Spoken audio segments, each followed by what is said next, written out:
Hi, folks. Welcome to Crisco's Corner.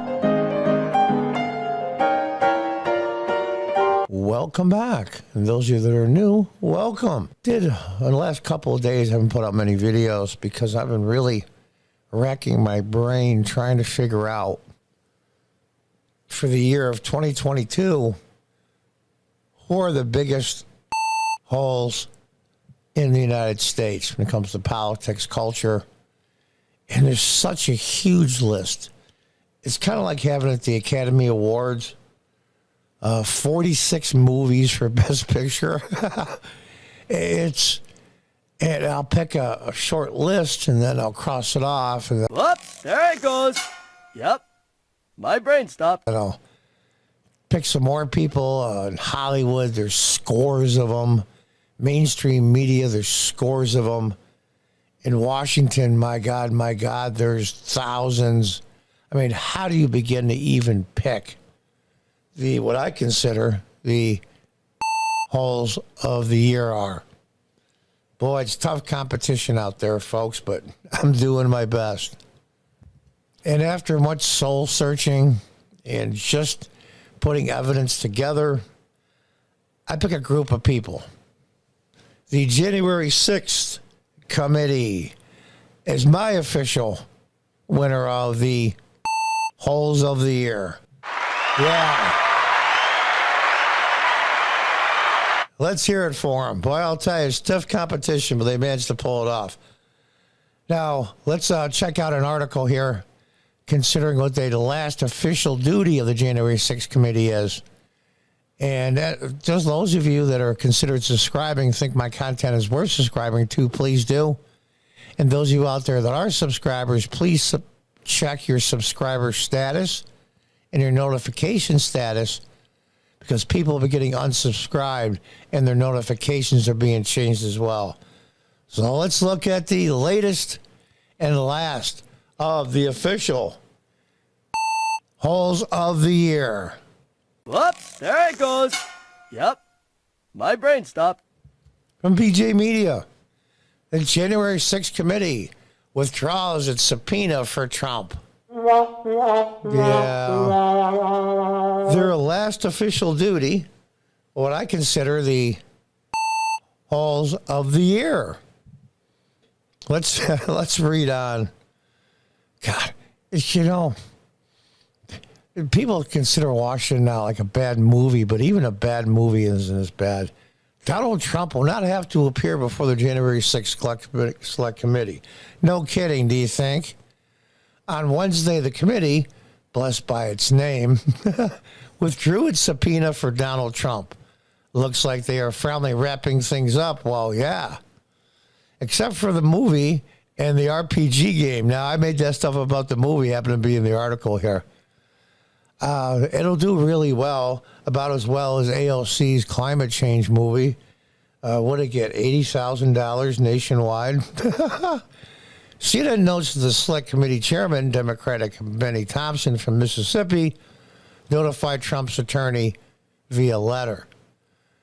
The letter stated in part, and this is a quote now, let's highlight it because these people are just patriots. In light of the imminent end of our investigation, the Select Committee can no longer pursue the specific information covered by the subpoena. AKA, you lost your majority. Did you get your ass handed to you in the midterms? No, but you still lost. Whoops, there it goes. Yep, my brain stopped.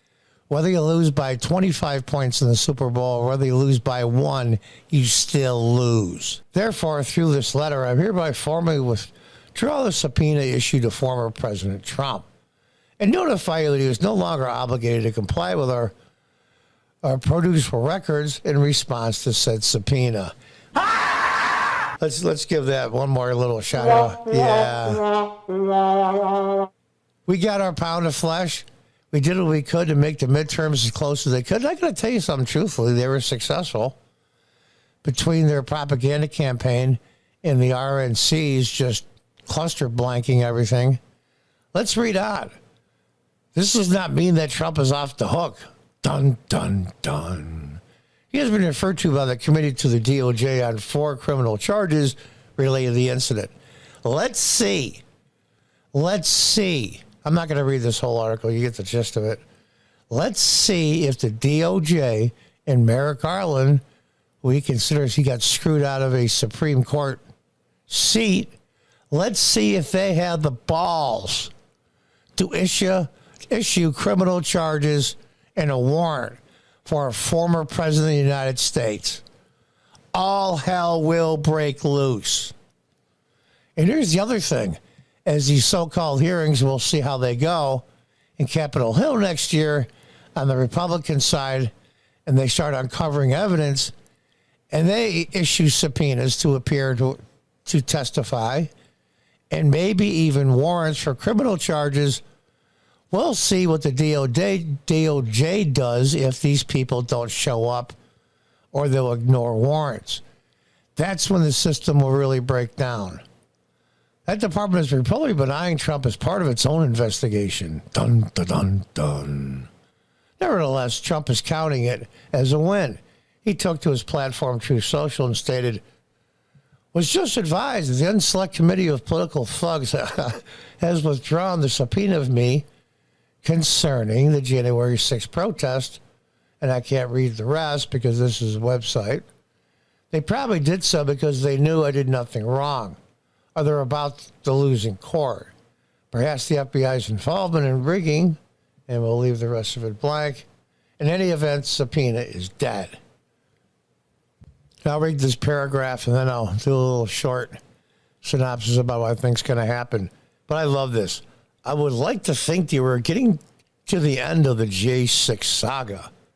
We were just about the point where January 6th is going to be a paid federal holiday, complete with decorations, carols, and cards. I think they were planning to call it Trumpmas. According to the legend, on January 5th, a man dressed in orange climbs through the window at night to steal, and we'll leave the rest off. Yep, that's just the way it is, folks. As far as investigating a certain laptop, business dealings, and alleged sexual offenses by the big guy, big tech censorship, or weaponizing federal law enforcement, how many times do we have to tell you there are no talking points? I mean, there's nothing to see. You're a citizen, and move along. So there you have it. After much hand-wringing and soul-searching and crossing off of lists and consulting with experts and authorities from around the world, my pick for Holes of the Year is the January 6th committee. I do have to say, though, there are a ton of honorable mentions. Hundreds and hundreds on mainstream media. The real standouts are Whoopi Goldberg and Joy Reid and Keith Olbermann, and the list is endless. Everybody from CNN, MSNBC, the list is endless in the mainstream media, plus in culture. 90% of Hollywood. If the Republicans win the House, I'm going to move out of the country. Or Cher, I'm going to move if Trump wins the election. Well, they're all still here. I'm going to leave Twitter. And then when nobody notices, they get mad and say, well, I'm going to stay because I need to be the opposition. I need to show that these people are ruining democracy. It was funny. I had the one meme put out. When you put on your Twitter account that you're leaving Twitter because of the anti-democracy Republicans have taken over, and that tweet gets more likes than any other tweet you've ever put out, then maybe you might know you're on the wrong side. The list is endless. Joe Biden and all his crew, and all the comedy capers, and even the RNC. Fox is not so innocent anymore, even though they're nearly as guilty as the others. It goes on and on and on.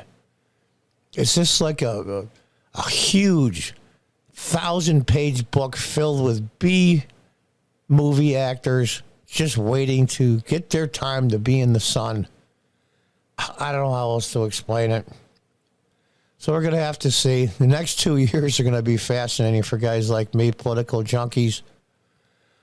Maybe 50, 60, 80, 100 years from now, when they look back on this, we'll see who's in charge because the winners write history. They don't record history, they write it. We'll have to see. But there it is, folks.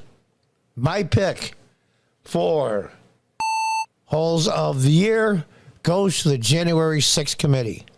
And there's hundreds and hundreds of others, and please share your choices, or maybe anybody that would even come close to being the pick of the year. Please leave in the comments. And as always, until next time, goodbye and good luck.